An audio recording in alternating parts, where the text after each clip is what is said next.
আজকের আমরা শ্রীল ভক্তি সিদ্ধান্ত সরস্বতী গোস্বামী ঠাকুরের রচিত জগৎগুরু শ্রীল ভক্তি সিদ্ধান্ত সরস্বতী প্রভুপাদ সর্বশাস্ত্রেই চাতুর্মাস্যের যে উল্লেখ করেছেন সে সম্বন্ধে বলতে গিয়ে বেদ শাস্ত্রে অনেক স্থলে চাতুর্মাস্য ব্রতের কথা এবং চাতুর্মাস্যের কর্মাগত উল্লেখিত আছে। ধর্মশাস্ত্রেও সৎকর্মীর জন্য চাতুর্মাস্য ব্যবস্থার অভাব নাই। পুরাণের মধ্যেও নানা স্থলে চাতুর্মাস্য ব্রতের কথা দেখিতে পাওয়া যায়। আধুনিক স্মৃতি নিবন্ধেও চাতুর্মাস্য বিধান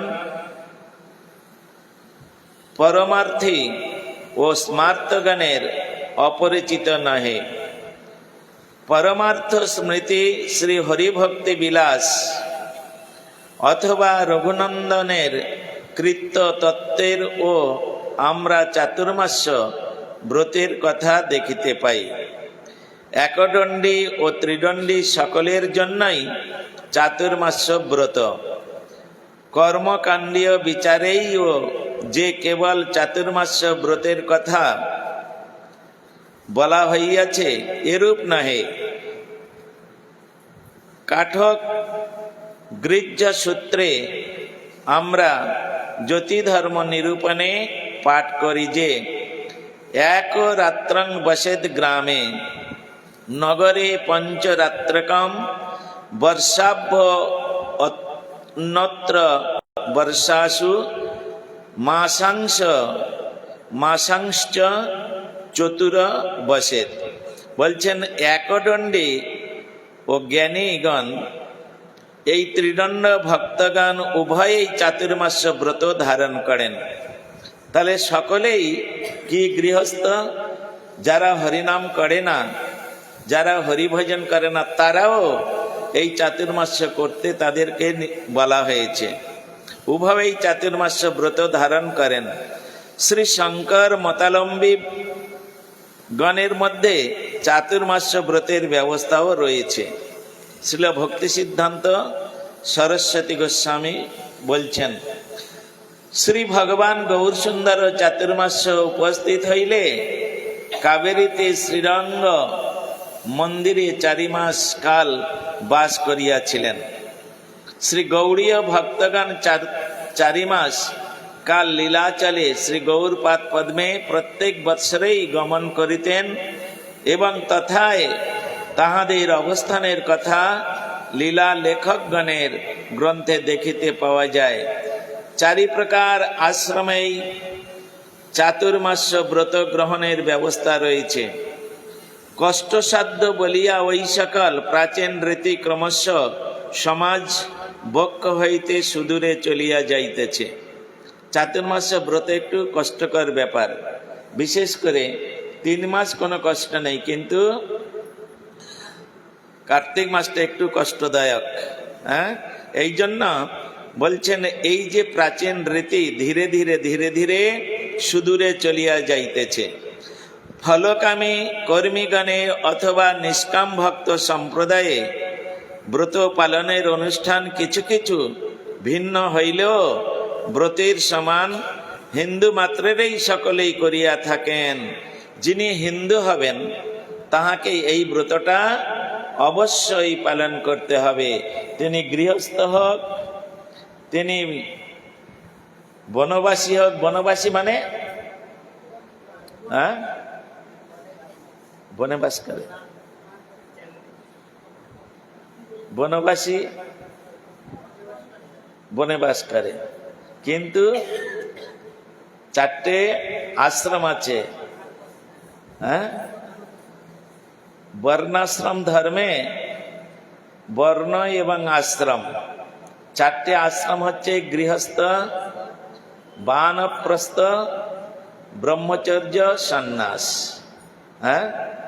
এই জন্য গৃহস্থ বানপ্রস্থ, এই বানপ্রস্থকে বলা হয় ব্রজবাসী, বনবাসী নাই, ব্রজবাসী।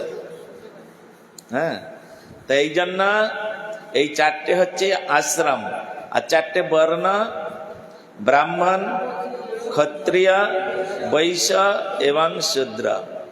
হ্যাঁ, চারটে বর্ণ, চারটে, এই চারটে বর্ণ আর চারটে আশ্রম প্রত্যেকেই এই চাতুর্মাস্য ব্রত করার জন্য প্রভুপাদ নির্দেশ করেছেন।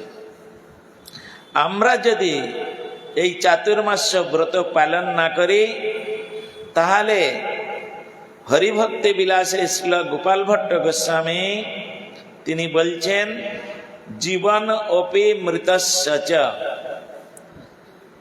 জীবন অপি মানে জীবিত অবস্থায় তাকে মৃত বলে জানিবে যিনি এই চাতুর্মাস্য ব্রত পালন করিবে না। স্বয়ং মহাপ্রভু তিনি এই ব্রত পালন করেছেন। বেঙ্কট ভট্টের বাড়িতে শ্রীরঙ্গমে তিনি 4 মাস সেখানে থেকে এই চাতুর্মাস্য ব্রত পালন করেছেন। আবার কালকে শ্রবণ করবে। বাঞ্ছা কল্পতরুভ্যশ্চ কৃপা সিন্ধুভ্যৈব চ পতিতানাং পাবনেভ্যো বৈষ্ণবেভ্যো নমো নমঃ। এইখানে রহিল গ্রন্থ অমৃত লহরে, প্রেমানন্দে বহুতুলে বলো না হরি হরি। রাধে রাধে গোবিন্দ গোবিন্দ রাধে, রাধে রাধে গোবিন্দ গোবিন্দ রাধে, রাধে রাধে গোবিন্দ গোবিন্দ রাধে, রাধে রাধে গোবিন্দ গোবিন্দ রাধে, রাধে রাধে গোবিন্দ গোবিন্দ রাধে। হরে কৃষ্ণ কৃষ্ণ কৃষ্ণ হরে হরে, হরে রাম রাম রাম হরে হরে, হরে কৃষ্ণ কৃষ্ণ কৃষ্ণ হরে হরে, হরে রাম রাম রাম হরে হরে, হরে কৃষ্ণ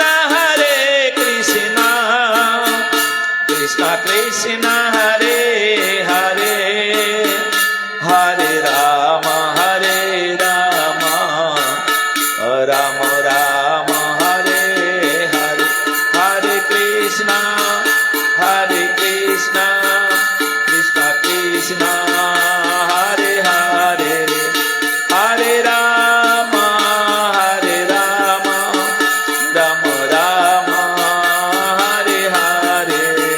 নিতাই গৌর হরি বল, হরি বল, হরি বল, হরি বল, হরি বল, হরি বল, হরি বল, হরি বল। বল নিতাই গৌর প্রেমানন্দে।